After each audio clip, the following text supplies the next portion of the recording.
नमस्कार। कभी सोचा है कि जिस चीज को हम रोज देखते हैं और जिसे अक्सर हम बस कचरा समझकर नजरअंदाज कर देते हैं, वही हमारे घर का चूल्हा जला सकती है। चलिए आज इसी कमाल की प्रक्रिया को एकदम शुरू से समझते हैं। सवाल तो मन में आता ही है, क्या सच में गोबर और रसोई का बचा कुचा सामान हमारे घर को पावर दे सकता है? तो इसका जवाब है हाँ, बिल्कुल दे सकता है। और ये कैसे होता है, आज हम यही जानने वाले हैं। गांव से लेकर शहरों के पास के इलाकों तक गोबर गैस प्लांट एक बहुत ही फायदेमंद समाधान बनकर सामने आ रहा है। ये वाकई में कचरे को एक काम की चीज में, मतलब कमाल की चीज में बदल देता है। तो सबसे पहले ये समझते हैं कि आखिर ये गोबर गैस है क्या। आसान भाषा में कहें तो ये प्रकृति का अपना रिसाइकलिंग सिस्टम है। ये सिस्टम क्या करता है? ये बचे खुचे जैविक कचरे को, जैसे कि गोबर, सब्जियों के छिलके या पौधों के सूखे पत्ते, इन सबको ऊर्जा में बदल देता है। अच्छा, अब जो बात इसे इतना बढ़िया ईंधन बनाती है वो है इसका मेन कंपोनेंट मीथेन। इस गैस में करीब 70% तक मीथेन होती है और यही वो हिस्सा है जो जलता है और हमें खाना पकाने और रोशनी के लिए एकदम साफ सुथरी एनर्जी देता है। तब सवाल ये है कि भाई गोबर से गैस बनती कैसे है। चलिए अब इस पूरी साइंटिफिक प्रोसेस को थोड़ा करीब से देखते हैं और समझते हैं कि ये बदलाव असल में होता कैसे है। इस पूरी प्रक्रिया का जो दिल है वो है एनाएरोबिक डाइजेशन। देखिए, ये एक पूरी तरह से नेचुरल प्रोसेस है। इसमें होता क्या है कि जहां ऑक्सीजन बिल्कुल भी नहीं होती, वहां लाखों करोड़ों छोटे छोटे बैक्टीरिया जैविक कचरे को खाना शुरू कर देते हैं, उसे तोड़ते हैं और इसी प्रोसेस में गैस पैदा होती है। चलिए अब इस पूरी प्रक्रिया को एक सफर की तरह देखते हैं। एक एक कदम करके कचरे से लेकर रसोई के चूल्हे तक गैस पहुंचती कैसे है, ये देखना ना वाकई में बड़ा दिलचस्प है। तो इस सफर के 4 आसान पड़ाव हैं। सबसे पहले हम कचरे का एक घोल तैयार करेंगे जिसे स्लरी कहते हैं। फिर उसे एक खास टैंक में डालेंगे।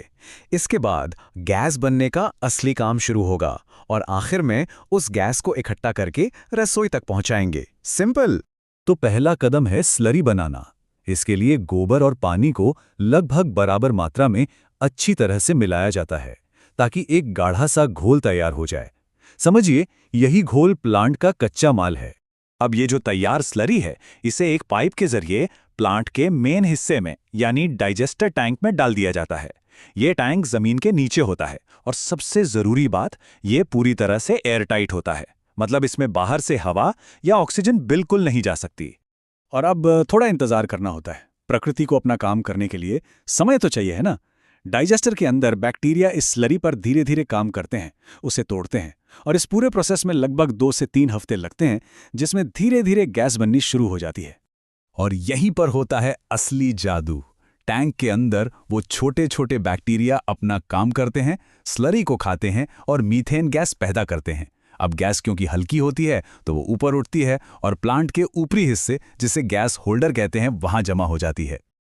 और ये है हमारे सफर का आखिरी पड़ाव। एक पाइपलाइन के जरिए ये जमा हुई गैस सीधे घर की रसोई तक पहुंच जाती है। फिर इस गैस से चूल्हा जलाइए, पानी गर्म कीजिए, कुछ जगहों पर तो इससे बिजली भी बनाई जा रही है।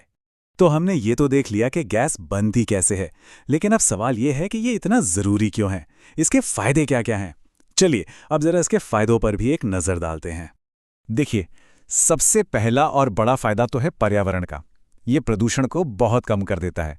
दूसरा, रसोई के लिए ये एक साफ ईंधन है जो लकड़ी या कोयले के धुएं से होने वाली बीमारियों से बचाता है। और तीसरा, इसका जो बचा हुआ कचरा है ना, वो भी सोना है।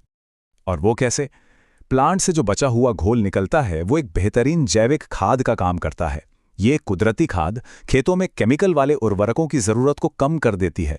वो उर्वरक जो न सिर्फ महंगे होते हैं बल्कि लंबे समय में हमारी जमीन की सेहत को भी बिगाड़ देते हैं। और हाँ, ये जानना भी बहुत जरूरी है कि भारत में स्वच्छ भारत मिशन जैसी कई सरकारी योजनाएं हैं जो गोबर गैस प्लांट लगाने को बढ़ावा दे रही हैं। लोगों को इसे लगाने के लिए सरकार से आर्थिक मदद यानी सब्सिडी भी मिलती है। तो आज के समय में गोबर गैस प्लांट सिर्फ ऊर्जा का एक सस्ता जरिया नहीं है, बल्कि यह एक स्मार्ट और सस्टेनेबल सॉल्यूशन है। ये कचरे को ऊर्जा में बदलकर एक बेहतर और आत्मनिर्भर कल की नींव रख रहा है। इसलिए अगली बार जब कहीं गोबर दिखें तो उसे सिर्फ कचरा समझने की गलती मत कीजिएगा, बल्कि उसे एक कीमती ऊर्जा के स्रोत की तरह देखिएगा। ये कचरे के प्रति हमारा नजरिया बदलने का एक बहुत अच्छा मौका है। और जाते जाते एक सवाल छोड़कर जा रहा हूं।